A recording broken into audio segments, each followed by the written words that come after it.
what attracted you to V in the first place? The script, character? Yeah. My first exposure to it was the script. I knew about the original. When I remembered it being on, and I remembered like fighting my parents to stay up and watch bits and pieces of it. But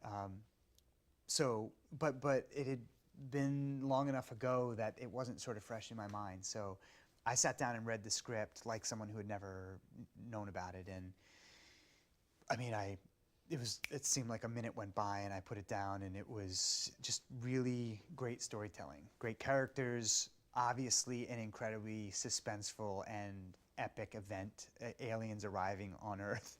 And Ish, I mean, it's big-ish, but as cool as the big idea was, I think it was the little stuff, the characters and the relationships and how watching all of these people deal with this huge event in their own ways based on who they are and what they're doing in their own lives was it just really grabbed you and didn't let you go. And it's one of those things where I put down and I just thought, I hope I am lucky enough to get involved with that. And so I was obviously really excited when I got cast as Chad. Speaking of Chad, yes, what do you think it is that makes him so confident when meeting the leader of the aliens? Yeah, I think he's a supremely confident guy. I think what makes him interesting is he's incredibly ambitious. He's confident in what he does, but he's also sort of being looked over a little bit. He doesn't have the spotlight on him that he believes he deserves. And so when we meet him, he's kind of being, he's a guy who has great ideas, who believes himself to be an important journalist, who's just being asked to kind of like read the news and stay out of the way. And so he's constantly looking for an opportunity that's going to launch him forward. And, an alien arrival for a newsman who's looking for a big story is pretty juicy. So he finds a way to put himself in a position to have an encounter with the leader of the visitors, with Anna. And he's a guy. I think he's a guy who really believes that when he's sitting opposite his interview, he's going to get what he wants to get out of it. He's good at it. He knows how to make somebody comfortable, and I think he sits down believing he's going to have the interview of his lifetime. Every time. Whether it is a school teacher at a local high school or the leader of an alien population.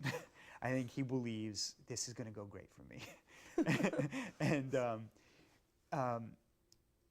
But he's not just a blowhard who's just running around going, I'm terrific, because he has been in some ways held back and not taken as seriously as he wants to be taken. So it makes him a little more complicated and a little more sympathetic in a way than, just a guy who believes he's the greatest, thing since sliced bread. I think he's confident in what he does, but he knows he has a lot to prove. And this alien arrival and his chance to interview their leader is the biggest opportunity he's ever had.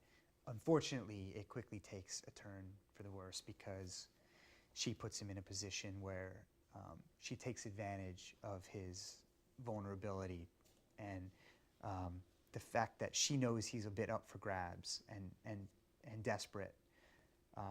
She forces him to make a hard decision, which is walk away from this right now and lose this opportunity I'm giving you, or make me look really good and don't ask me anything difficult. What do you think is Anna's fascination, I suppose, with Chad, or why did she choose him? I think Anna chooses Chad because she sees him as someone who she can have her way with.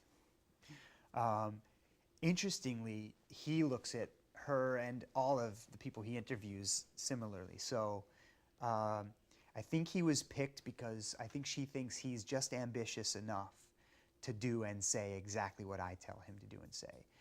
And in the first encounter, she's right. But as we move forward in the story, Chad pretty quickly sets out to prove that he's more powerful than she had thought. Well, and she's giving him a lot of power. That's right. That's right. Yes, which, you know, in a way I think potentially can come back to haunt her, because by putting him in a position where he has more authority and a stronger voice, it makes her vulnerable, because he can control this debate between whether people should embrace the visitors or not. And I think he's smart enough to know that if Anna doesn't think she needs him and he's expendable, then he really has no power. And so he sets out pretty quickly to turn the tables and make sure she knows that she needs him as much as he needs her. There's a little bit of flirtation going on in the first episode. Does that continue? Is it like love-hate relationship? What can you tell us about Chad and Anna? Yeah, I think the Chad and Anna kind of flirtation or dance, whatever you want to call it, continues. And it's great fun. Moraine is a really great person, a great actress, and really has tapped into something enigmatic with Anna. She's really kind of alluring and spooky all at the same time. And so it's like playing with fire, I think, for Chad. And so that dance with her is really fun, and it's continuing on. It hasn't taken any definitive turns in terms of it being any more than a platonic I'm in trouble. What? Yeah. And she's incredible. The most generous actress I've ever worked with. She's right here. Marina, hi. Hi. It's I so heard good you to talking see about me. I you. couldn't resist. I was just saying. I Awesome. actually He was saying awesome things coincidentally about was you. saying awesome things. Okay. And Called you enigmatic. So the That's good. expectation is that you will say awesome things about me. I scratch your back, you scratch mine. Works like that. Wait. She's mostly incredibly great.